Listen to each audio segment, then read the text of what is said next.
Episode 12, the finale. Kiri set out to find your grandfather. He followed the map and eagerly tried to find the palace. He traveled for 3 straight days and nights with no stop or rest. He was determined and hell-bent on bringing you back. After 3 grueling days and nights, he finally found the palace of Michael. This is it. I'm either gonna come out alive or I'm gonna die. Either way, I need to bring Angel back, Kiri said, standing outside the gate. He went inside the palace and went before the King of Angels himself.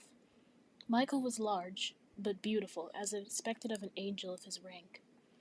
When he saw Kirishima before him, he was immediately enraged and pulled out a sword to attack him. Wait! I didn't come here to fight, Kiri said, stopping him. Then why are you here? Why of all species are you in my palace? Michael said with a dominance in his voice. Your son helped me find you. I came here to ask you something. Kiri began to ask. Whatever it is, the answer is no. I don't serve your... It's about Angelica, Kiri said, cutting him off. Michael suddenly stopped in his tracks. My granddaughter? Michael said, confused. Yes, she passed away and I was told you could bring her back, Kiri said. Michael's eyes widened and he almost broke down. She passed away? You took her like you took my wife? Michael said, raising his voice and enraged again. I didn't kill her. An enemy of my kingdom did. I need your help to revive her. Kiri asked assertively. Why would a dragon care about the livelihood of an angel so much? Michael asked curiously. Because I love her. And she was my mate, Kiri confessed. Michael's eyes widened again by what he just heard. I haven't seen a dragon and an angel mate in over 5,000 years. Weren't your families upset about it? Michael asked him. Yeah, they were pissed. Me and Angel ran away together, Kiri explained. Well, you do know that I don't just give things out freely, don't you? Michael reminded him. I'm aware I have to fight you. I'm prepared to. I want to bring her back, Kiri said, determined. All right. Then we'll just start here then, Michael said, coming after Kiri with his sword. Kiri had no time to react, so he hardened his whole body as to not get cut. He was slammed up against the wall. Not even a minute in, you're already on the ground. Just surrender now, dragon, Michael said, pointing the sword to Kiri's neck. Never. Kiri said, breathing heavily and weakly. You're a determined little bastard, aren't you? Michael said, amused. Kiri tried to attack again, but he didn't land a single blow on him. Michael was indestructible. Fuck! I can't land a hit on him. Kiri said, panicked. Kiri tried breathing fire at him. I gotta try this. Maybe I'll burn him to death.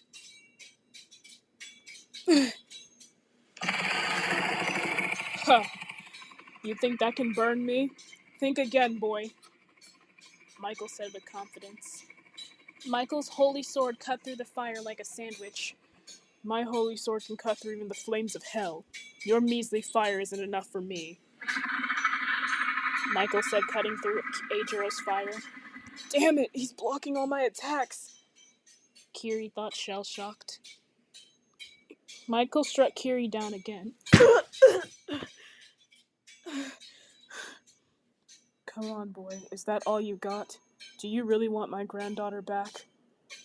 Michael said, trying to provoke him. Kiri got up again. He wasn't about to give up on you. He was hell-bent on saving you.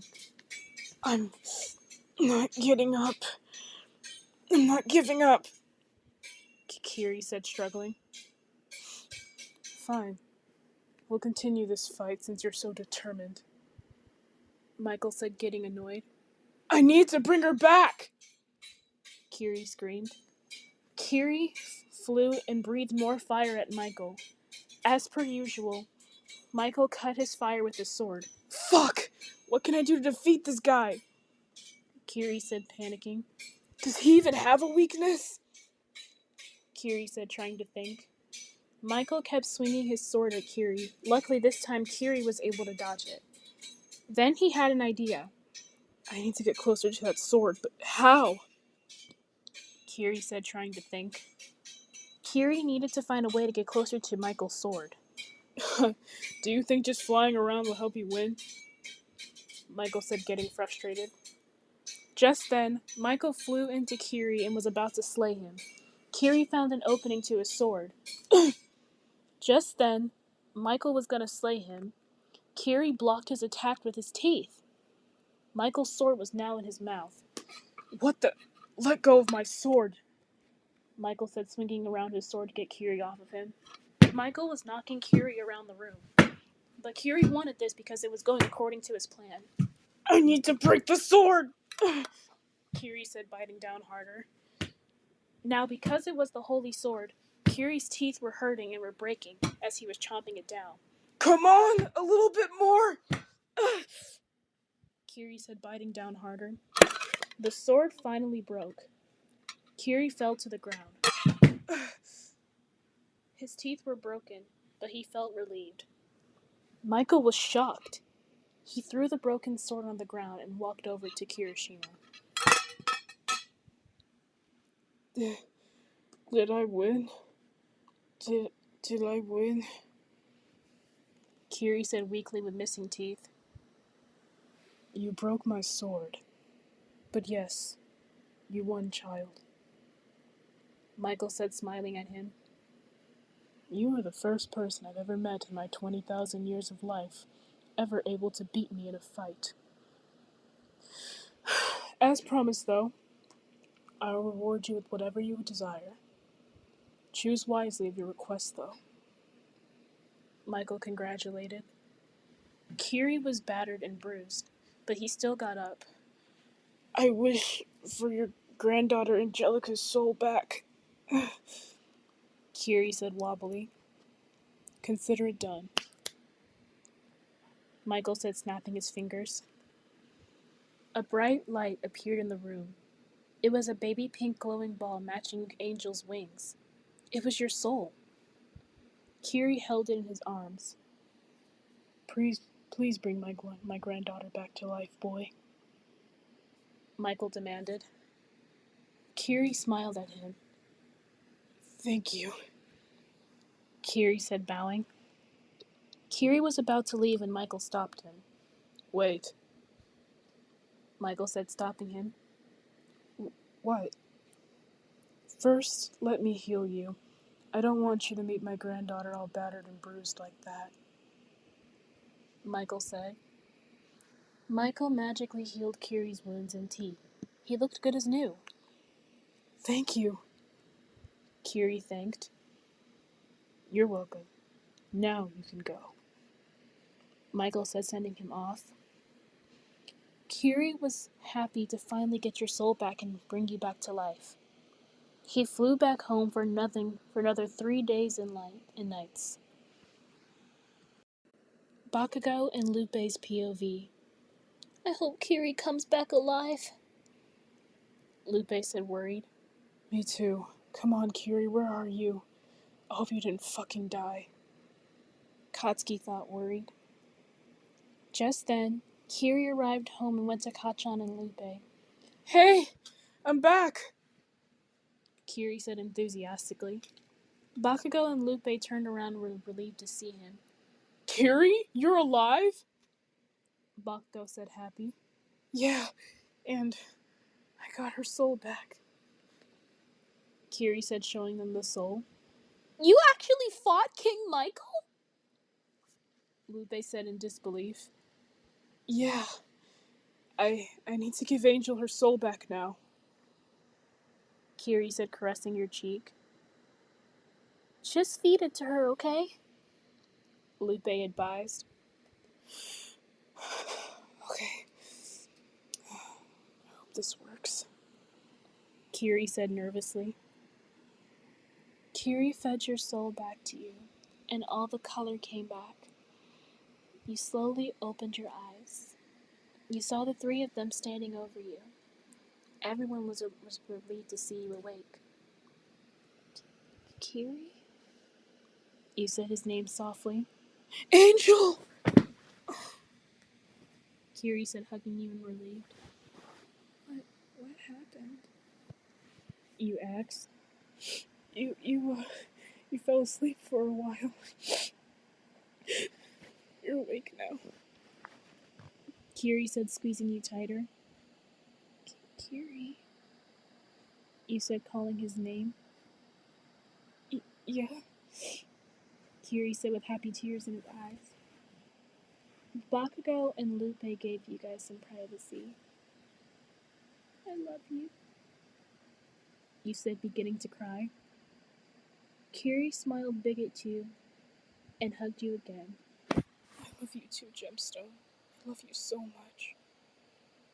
Kiri said, overjoyed. I can feel our bond again. I'm so relieved. Kiri said, smiling. I never want to be without you ever again, babe. Kiri said, kissing you. Me neither. You said as you wrapped your arms around him and held him tightly. Bonus story. It had been 6 years since that day. Dragons and angels had finally made peace with each other. You and Kiri, after a while, had a family together as well. Siciliana, don't fly so far away from us! You said, yelling at your child. Honey, stay close! Kiri said, yelling back at her. This is so fun! I love flying with Mommy and Daddy! Siciliana said excitedly and having fun. The three of you landed on a cloud together. Hey, Mom, Dad, I'm glad I can finally fly with you guys. I'm not too little anymore.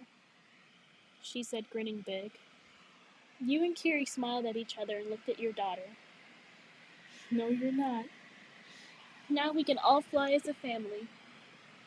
You said happily. Hey, Dad! She said, asking for Kiri. What is it, princess? Kiri answered affectionately. Can you kiss Mommy?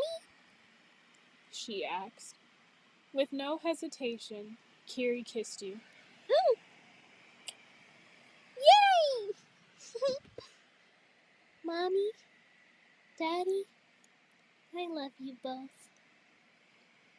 Siciliana said affectionately to you guys. You both kissed each of her cheeks and hugged her in your arms. We love you too, Siciliana. Kiri said as he held his daughter and looked at the skies with his family. I hope you guys enjoyed the final episode of the fantasy series. I actually really enjoyed making this series out of all the series I have on my channel. So I hope the ending wasn't corny. For my next story, I was thinking I could make like maybe Kiri X Angel Stalker audio, like maybe Angel's getting stalked by an ex or something of that nature. I've had it on my mind for a couple days, maybe because I've been watching all these freaking 90s Lifetime ass movies, but hey, who doesn't love some 90s Lifetime? Also, I want to know, do I sometimes when I check my demographics, I notice I have some people from other parts of the world. So like, do I have anybody from like Germany or the Philippines or Vietnam or anywhere around the world? Like, please put where you are around the world. And as always, this is Nee Chan San signing off. Bye bye.